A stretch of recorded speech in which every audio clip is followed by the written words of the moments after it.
आज इस वीडियो में हम लोग लाइफ प्रोसेस के बारे में पढ़ेंगे। यानी एक बॉडी को चलाने के लिए जो उसके अंदर प्रोसेस प्रक्रियाएं होती हैं, जैसे कि डाइजेशन हो गया, सर्कुलेशन हो गया, ये सब चीज़ें, और जो हम लोग न्यूट्रिशन लेते हैं तो उसके बारे में हम लोग आज डिटेल में पढ़ेंगे। तो लिविंग ऑर्गेनिज्म और नॉन लिविंग ऑर्गेनिज्म में बस यही डिफरेंस होता है कि जो लिविंग ऑर्गेनिज्म होती हैं उसमें लाइफ प्रोसेसेस होती हैं, और ये प्रक्रियाएं जीव के अस्तित्व यानी उनकी सर्वाइवल और उनकी ग्रोथ के लिए ज़रूरी होती हैं। हमारे अंदर डाइजेशन, रेस्पिरेशन और सर्कुलेशन ये सब होता है, तो ये एक लाइफ को चलाने के लिए ज़रूरी होती हैं। मुख्य जीवन प्रक्रियाएं हैं न्यूट्रिशन, रेस्पिरेशन, ट्रांसपोर्टेशन, एक्सक्रेशन। ये सब चीज़ें जो है हमारे लाइफ में होती हैं। अब जानते हैं न्यूट्रिशन के बारे में। तो न्यूट्रिशन, जो हम लोग खाना खाते हैं तो हमारे अंदर डाइजेस्ट होता है, उसके बाद उसमें जो चीज़ें होती हैं वो एब्जॉर्ब होती हैं, उसी से हमको न्यूट्रिशन प्राप्त होता है। तो इसको देखते हैं, ये वह प्रक्रिया है जिससे जीव भोजन प्राप्त करते हैं, उससे तोड़ते हैं और तोड़ने के बाद उससे एनर्जी मिलती है, तो इसी को न्यूट्रिशन कहते हैं। देखते हैं न्यूट्रिशन कितने टाइप्स के होते हैं। तो न्यूट्रिशन दो प्रकार के होते हैं, एक ऑटोट्रॉपिक होता है और एक हेटेरोट्रॉपिक होता है। ऑटोट्रॉपिक का मतलब होता है जो जीव अपना खाना खुद बनाते हैं उनको ऑटोट्रॉपिक कहते हैं, जैसे कि ग्रीन प्लांट हो गया, ये सब जो है ऑटोट्रॉपिक के अंतर्गत आते हैं। और इनमें फोटोसिंथेसिस होती है, फोटोसिंथेसिस के द्वारा ये अपना खाना बनाते हैं। फोटोसिंथेसिस प्लांट के पत्तियों में होती है, जब उस पर सनलाइट पड़ती है तो केमिकल रिएक्शन के द्वारा खाना बनता है। फोटोसिंथेसिस का जो फार्मूला होगा ये होगा 6CO2 प्लस 6H2O, तो ये मिलकर ग्लूकोज बनाएगा C6H12O6, और उसके बाद 6O2 इसमें ऑक्सीजन रिलीज होती है। और इसकी जो इम्पोर्टेंस यानी आवश्यकताएं हैं, तो इसमें सूर्य के प्रकाश की ज़रूरत होती है यानी कि सनलाइट की, और क्लोरोफिल की ज़रूरत होती है, और कार्बन डाइऑक्साइड की ज़रूरत होती है, और इसके साथ साथ वाटर की भी ज़रूरत होती है। तो देखते हैं फोटोसिंथेसिस का प्रोसेस कैसे कैसे होता है। तो सूर्य का प्रकाश क्लोरोफिल द्वारा ये एब्जॉर्ब होता है, यानी सूर्य का प्रकाश पत्तियों पे आता है, उसके बाद क्लोरोफिल द्वारा ये एब्जॉर्ब होता है।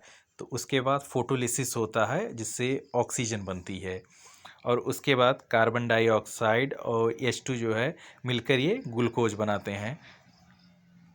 अब जानते हैं हेटेरोट्रॉपिक न्यूट्रिशन के बारे में। तो हेटेरोट्रॉपिक न्यूट्रिशन वहाँ होता है ऐसे जीव जो अपना खाना खुद नहीं बना सकते हैं, वो दूसरों पर निर्भर रहते हैं, जैसे कि मनुष्य हो गया, जानवर यानी कि एनिमल्स हो गया, और फंगस हो गया, तो ये हेटेरोट्रॉपिक में आते हैं, ये अपना खाना खुद नहीं बनाते हैं। और हेटेरोट्रॉपिक के अंदर आएंगे पैरासिटिक। तो पैरासिटिक होते हैं जीव दूसरे जीव से पोषण लेते हैं, जो वो पैरासिटिक होते हैं, जैसे हो गया अमरबेल, जू, तो ये दूसरे जीव पर निर्भर होते हैं, उन्हीं से पोषण लेते हैं। सेप्रोफाइटिक, ये भी हेटेरोट्रॉपिक में ही आते हैं, तो ये सड़े गले पदार्थों से अपना भोजन लेते हैं, जैसे कि फंगस हो गया, बैक्टीरिया हो गया, ये सब सेप्रोफाइटिक के अंतर्गत आते हैं। और होलोजोइक, तो इसमें जो ठोस भोजन लेकर अंदर पचाते हैं, ये होलोजोइक में आते हैं, जैसे कि मनुष्य हो गया। तो अब देखते हैं ह्यूमन डाइजेस्टिव सिस्टम के बारे में, यानी कि मानव पाचन तंत्र के बारे में। इसमें कौन कौन से प्रोसेस होते हैं और इसके कौन से मुख्य भाग हैं।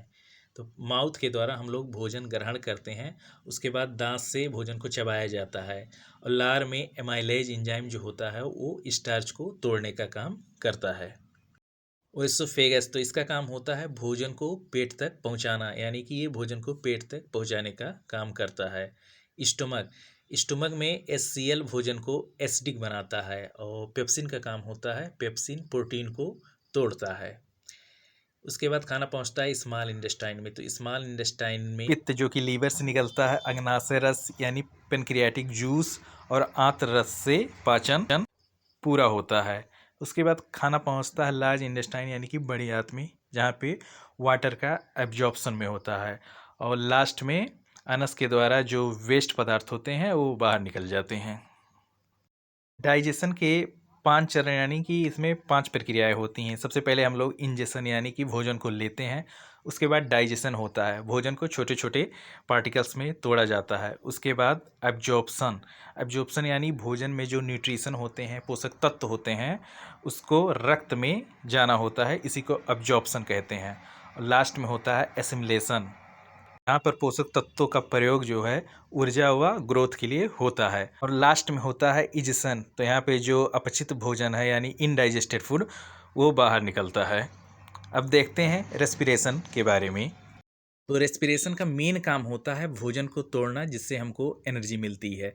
तो रेस्पिरेशन वह प्रक्रिया है जिससे भोजन ऑक्सीजन की उपस्थिति या अनुपस्थिति में टूटकर ऊर्जा उत्पन्न करता है।